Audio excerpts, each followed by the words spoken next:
Welcome to Game Boarding with Austin. Board Gaming with Austin. I am going to go over this game called Oltree. I've already done a how-to video just to set up, how to set up. And then I've discussed some issues I've had with it. Now what I'm going to do is talk to you about some quick gameplay breakdowns. So the directions are pretty decent. They have a small typo in setup, but other than that, there's just a couple things. I would go back and watch my issues video because I don't really want to talk about that too much. But I want to show you how a match goes, a round goes. One round in this game. This is the setup for a two-player game, the beginner two-player game with open doors as the chronicle and a new start as the assignments. We chose the characters Mava and Conrad, and everything else is set up as the game describes. All the dice are over there in a dice bowl already. So the game consists of rounds played with players going back to back, and if there's more than two players, you go in clockwise order, and each person does all of their turn before you go on to the next player to finish the whole round. Right now, again, we have two people. So a player's turn begins, or the round begins with the first player. The first player's turn begins with them rolling the adversity dice. So the adversity dice has one arrow on it, two arrows, a circle, and that's it. What these are associated with is this adversity tracker right here. So, first person begins their turn by rolling the adversity dice. It lands on a 1. Whatever it lands on, whether it's a 1 or a 2, you go that number of spaces forward. If you go on a 1, if you land on a 1, you go 1 space forward. If you're starting there, and it lands on a 2, you go 2 spaces forward.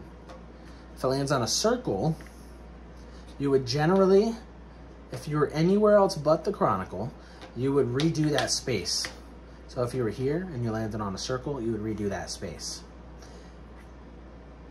If you were here and you landed on 2, you would go 2 forward. If you landed on 1, same thing. The only tricky part is if you're here and you roll a 2, you don't skip the chronicle. You never skip the chronicle. And the other tricky part is if you're on the chronicle and you roll a replay circle, then you count it as a 1 and you still leave the chronicle. You don't do the chronicle twice and you don't skip the chronicle. That would be Mava rolling their first turn. And then once they've taken care of the cards part of the game, and I'll explain those in a little, right after they roll, they do cards, and then the second part of the turn is they take 2 actions. There's different actions you can do, and those are explained in the back of the book. I'm going to roll back here so I can explain all of them real quick. During your action phase, unless your character specifically states otherwise, you can only do 2 actions, 2 normal actions, and those normal actions cannot be the same, so unless your character states otherwise. So Conrad's special ability says 2 of your regular actions can be the same. So these are the actions. You can move from 1 space, all of the fortress is 1 space, and go to an adjacent space. Each region is a space unto themselves, and moving from 1 adjacent space to the next, 1 space to an adjacent space is 1 movement. You can't move twice because you can't do the same space turn action twice unless you're Conrad. Okay, so rest allows you to gain 1 heart and 1 bread. It's one of the only ways to gain bread or provisions. You can call on a community, which means when you're in a space, a community, you can use this action here, which gives you 1 of that resource. Now, there will be times when that resource spot is covered up with a problem card. That means that you can no longer call on that community when you're there unless you resolve the problem card.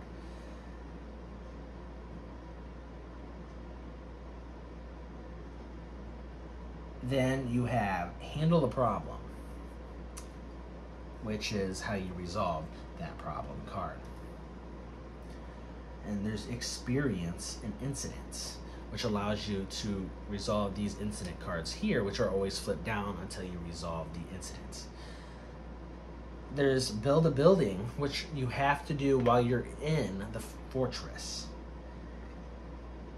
And in order to do that, you have to be able to pay the associated costs of that building, which is on the top of the back of the construction side. So that one right there uses 2 stone in order to build it. Once it's built, you place it here in the built-up face on the board. Another action is repair a building, which throughout the game, your buildings are going to get damaged, and those chips are going to be shown by this being placed on that building. That means that it's damaged. If it gets damaged twice, then it's destroyed, and you have to go about rebuilding it all over again and paying the associated costs. You still get to use that building as long as it's damaged, but if it's destroyed, it's gone and off the board and you can't use it anymore. Then you can build a tower as your last normal action. You have to do that while you're in the fortress.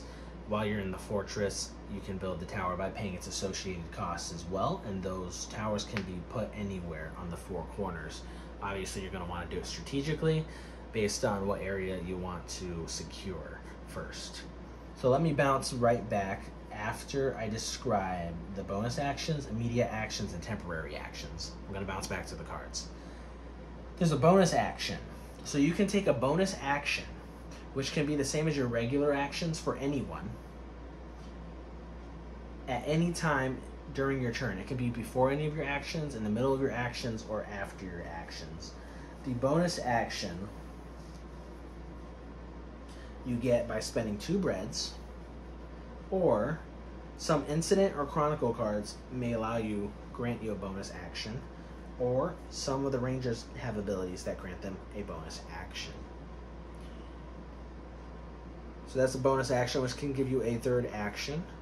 And then you have immediate actions, which technically also give you a bonus action. There's ones that you must do if it says must on the card, and ones that you optionally can do if it says can on the card.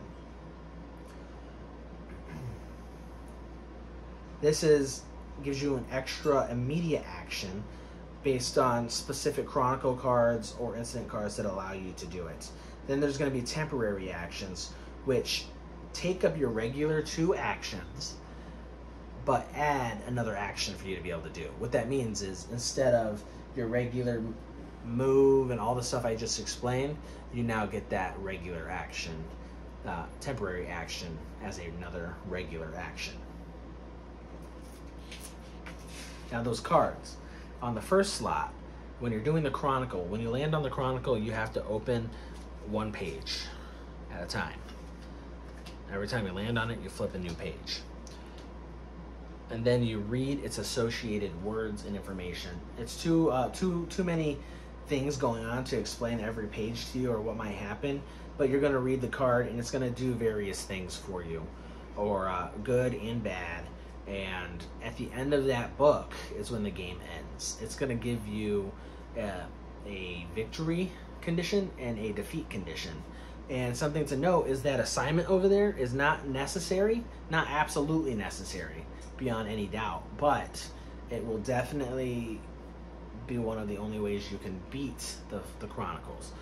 We played this game 3 times on this beginning chapter, and it took us 3 times to finally win. And that was by getting 2 of the assignments completed, which was very difficult. Now, if you land on this incident tile, what you do is first you want to look at the board and see if any places are in peril. Now I'll explain what that means. So right now, there's none of these tokens on the board. So I grab one of these incident cards, and I now roll this location dice to find out where I'm going to locate that incident. I landed on 4, so I put this face down in the 4 region. As soon as you get 4 cards on a space, 4 incident cards, you're going to place a peril token on it. A peril token means that this location is now in peril. It can't go to 5 plus, it can't go more than 4 cards. But what that means is in the future, every time, not just in the future, every time you land on this incident card, you want to check to see if there's any locations with a peril token on it. If there is, you want to decrease your prestige over here 1 time for every single peril token. That means if you have 4 on the board, you're going to decrease it 4 times in 1 turn. Also, 2 of the ways to completely lose the game is lose all your prestige, lose all your defense, or lose from the Chronicle.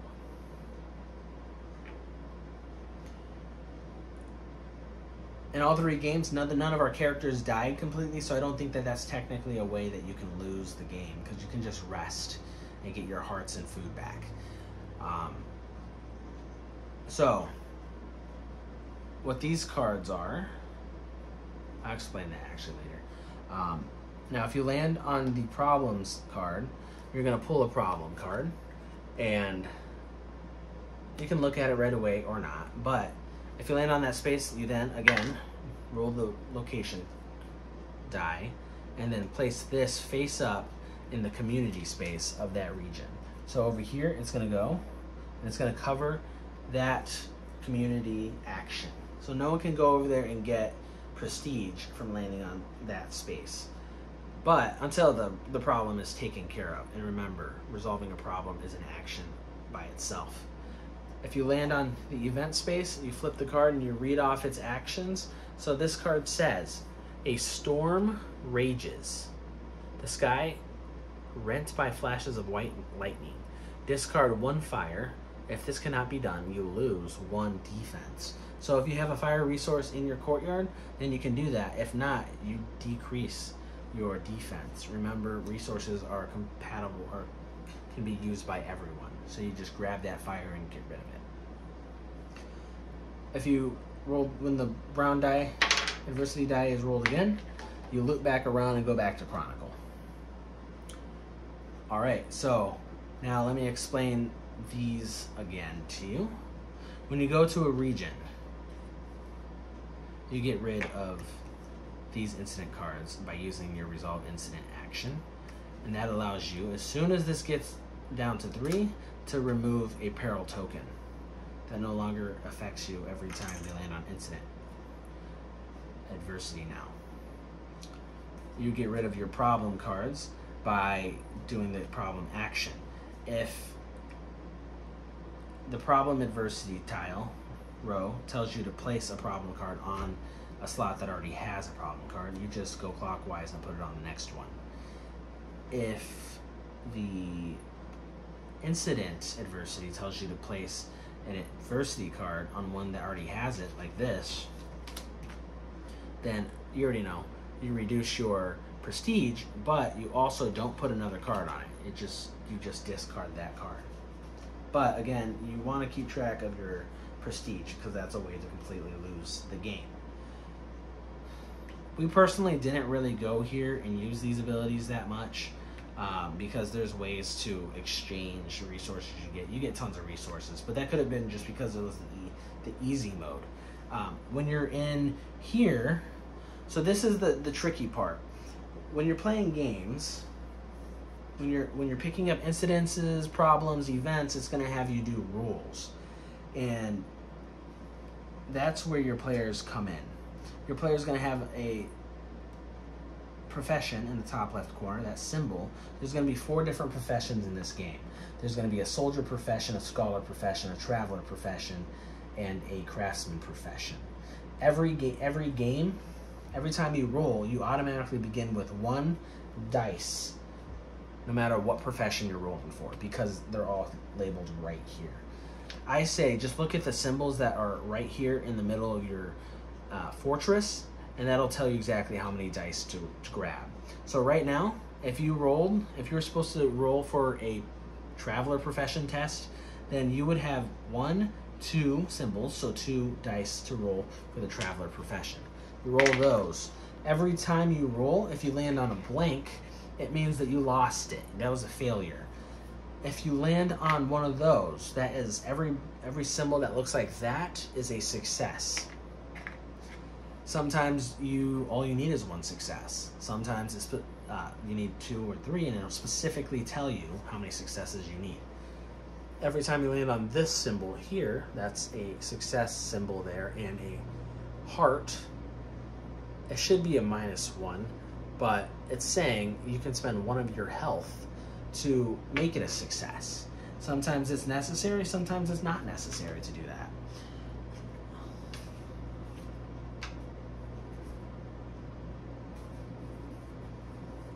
Your character has this mark on them, a circle with a line going across it. What it means is when your health gets to that spot, they can no longer use their special ability. Their special ability is located over here under their icon, their profession.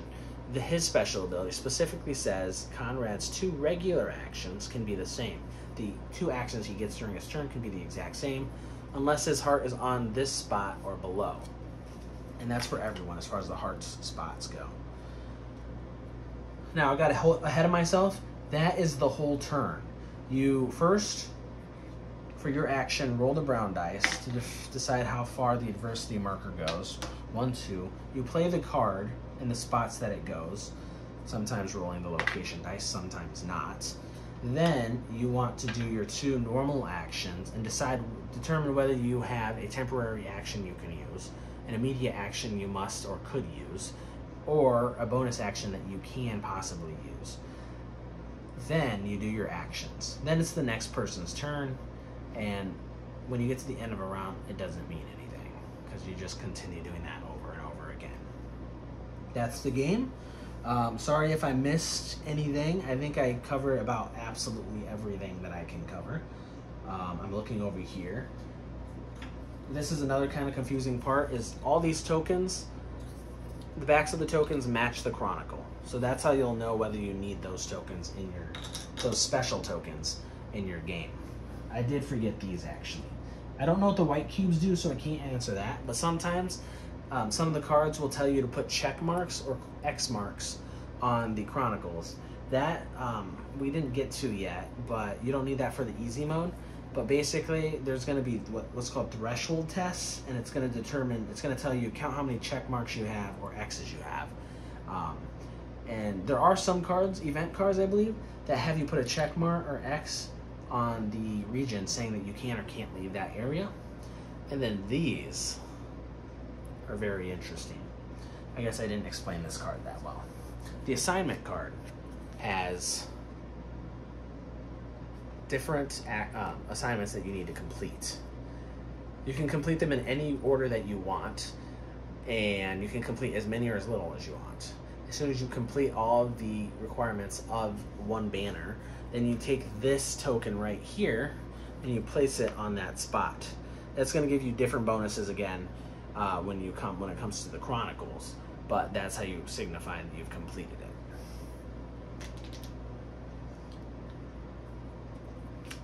Alrighty. Well, thank you guys for watching this video. If you have any questions, I'm sorry.